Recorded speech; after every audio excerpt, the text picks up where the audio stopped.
કેમ છો વિદ્યાર્થી મિત્રો? English medium standard 10th subject Gujarati second language Gujarati વિષયના શિક્ષક તરીકે મારો પરિચય આપું તો નામ છે સૈદા ટીચર. તો આપણે હવે શરૂ કરીએ પાઠ 2. આપણી ભારતીય સંસ્કૃતિમાં ઉત્સવો અને પ્રસંગો ઘણી ધામધૂમથી ઉજવાય છે અને ધામધૂમ એટલે વાજિંત્ર તો હોય જ, ઢોલ તો વપરાય જ, અને એમાં વળી લગ્ન પ્રસંગ હોય તો કયા વાજિંત્રની કલ્પના કરાય? બરાબર, હા, શરણાઈ. તો આજે આવી જ એક ટૂંકી વાર્તા જે 1945માં લખાયેલી એવી શરણાઈના સૂરનો પરિચય મેળવીએ, જેના લેખક છે ચુનીલાલ મડિયા. હવે લેખકનો પરિચય આપણે મેળવી લઈએ. ચુનીલાલ કાળીદાસ મડિયાનો જન્મ રાજકોટ જિલ્લાના ધોરાજીમાં થયો હતો. તેઓ વાર્તાકાર, નવલકથાકાર અને નાટ્યકાર તરીકે પ્રસિદ્ધ છે. ઘૂઘવાતા પૂર, શરણાઈના સૂર, પદ્મજા, ચંપો અને કેળ, તેજ અને તિમિરું તેમના વાર્તા સંગ્રહો છે. વ્યાજનો વારસ, વેડા વેડાની છાયડી, લીલુડી ધરતી ભાગ 1 અને 2, ઇન્દ્રધનુષનો 8મો રંગ એમની મહત્ત્વની નવલકથાઓ છે. રંગદા, વિષમોચન, રક્તતિલક એમના એકાંકી સંગ્રહો છે. સંપાદન અને અનુવાદક ક્ષેત્રે પણ તેમનું યોગદાન રહ્યું છે અને તેમને રણજીતરામ સુવર્ણચંદ્રક પ્રાપ્ત થયો છે. પાઠનો ટૂંકો પરિચય જોઈ લઈએ. આ વાર્તામાં વર્ણન લગ્ન પ્રસંગનું છે, પરંતુ મૃત પુત્રીના સ્મરણ સાથે જોડાઈને એ કેવું કરુણ બની જાય છે એનું હૃદયસ્પર્શી આલેખન થયું છે. જાનવાળા માને છે કે વધુ પૈસાના લોભમાં રમઝુ મીર શરણાઈ વગાડી રહ્યો છે, પરંતુ એ તો શરણાઈના સૂર દ્વારા પિતૃ હૃદયની ગમગીની એકલતા અને વેદના પ્રગટ કરી રહ્યો હતો. અંતે રમઝુ દાજમાં મળેલા બધા પૈસા ગૌરીને ભેટ તરીકે આપી દે છે.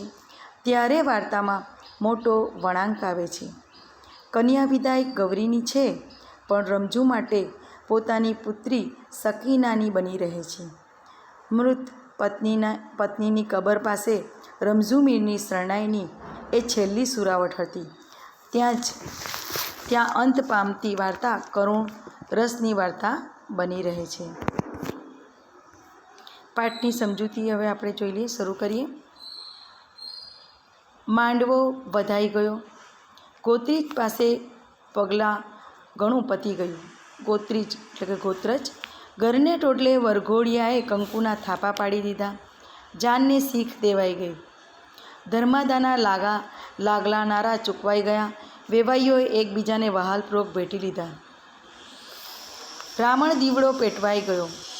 રામણ દીવડો એટલે કે કન્યા વિદાય વખતે કન્યાની માં મંગળનો દીવો લે છે.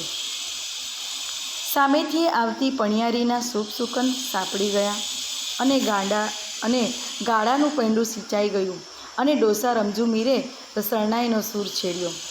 ઢોલીએ ઢોલ પર દાંડી પાડી, સુહાગણોએ ગીત ઉપાડ્યું અને ગૌરીની જાન ઉગલી ગઈ.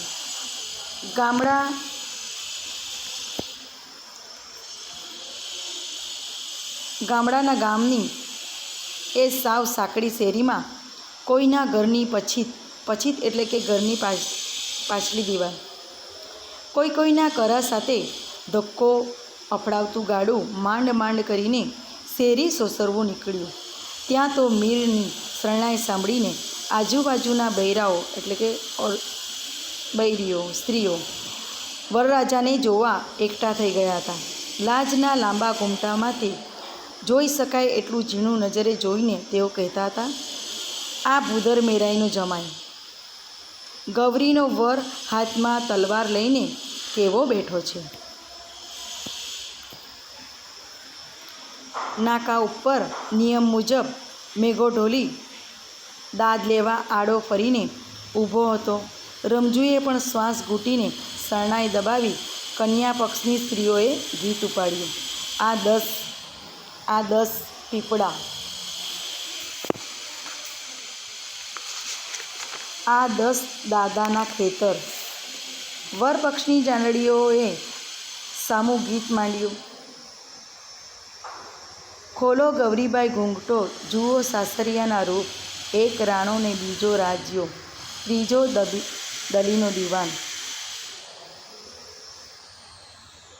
આ ગીત સંભાળવા પર ઠરાવે છે કે લગ્ન પ્રસંગે સૌ પોતપોતાના ગુણ અને પક્ષને ઊંચો જણાવતા ખોટે ખોટું ગાઈ પોતાની મહત્તા સ્થાપવાનો પ્રયત્ન કરે તેમ ગાતા હતા.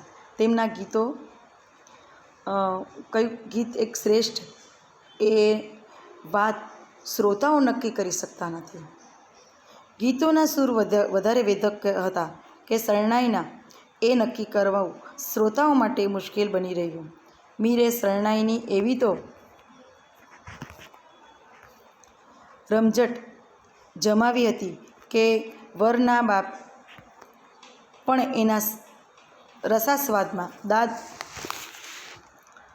આપવું વિસરી ગયા, એટલે કે ભૂલી ગયા. પરિણામે ગીતો અને ઢોલ શરણાઈનો સારી વાર સુધી તાસીરો જ બોલાઈ રહ્યો.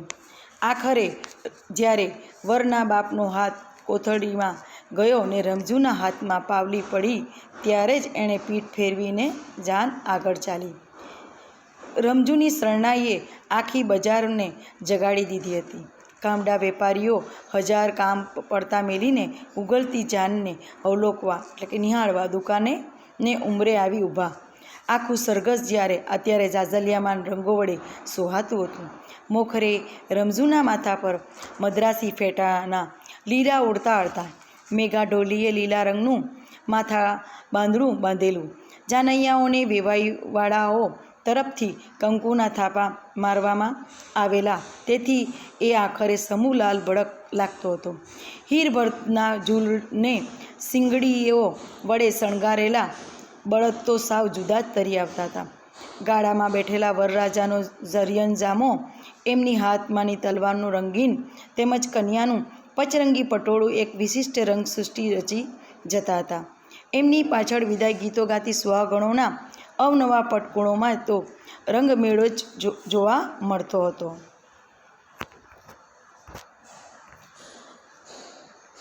આઠે દિવસે ઉડ લાગતી બજારમાં રમઝુમીરની શરણાઈએ નવી દુનિયા રચી કાઢી હતી. એના સૂરની મોહિની એવી હતી કે સાંભળનારને એ મસ્ત બનાવી મૂકે. એની અસર કાન વાટે સીધી હૃદય પર ચોટ મારે ને એ પરિતોષનો નશો સીધો મગજમાં પહોંચે. પ્રાકૃતિજનોને આ શરણાઈની સુરાવલી સમજાય કે ન સમજાય, પણ મંત્રમુગ્ધ બનીને એ ડોલી ઉઠે તો ખરા જ. ભર બજારે ચોગાનમાં ઊભીને એ રમઝુએ અડાડો ઉપાડ્યો હતો.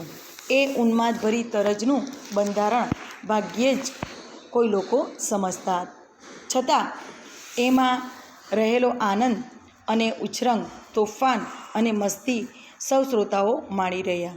એમની આંખ સામે તો વાતે વાતમાં છણકા કરતી, આંખમાંથી અગનતણખા વેરતી, ખોટે ખોટા રૂસણા લેતી, એટલે કે રીસાઈ જવું. વળી પાછી પતિના પ્રેમ પચારે રીઝી જતી. અજબ નટખટને નખરાળી નવોઢા રમી રહી હતી. અભણ રમઝુ ડોસા પાસે શબ્દો ન હતા, કેવળ સૂર હતા, અને એ સૂર વડે જ આવી સૃષ્ટિ ખડી કરી જતો હતો. નમતે બપોરે ઊભી બજારે સાવ શુષ્ક વાતાવરણમાં પણ સાસરીએ સોંઢતી પતિ મિલનોત્સુક, એટલે પતિને મળવા આતુર પરિણીતાનું કલ્પના ચિત્ર શ્રોતાઓની આંખ સામે તરી રહ્યું. એ આ મેલા ગેલા માણસે સાધ્ય કરેલી સુર શક્તિની બલિયારી હતી.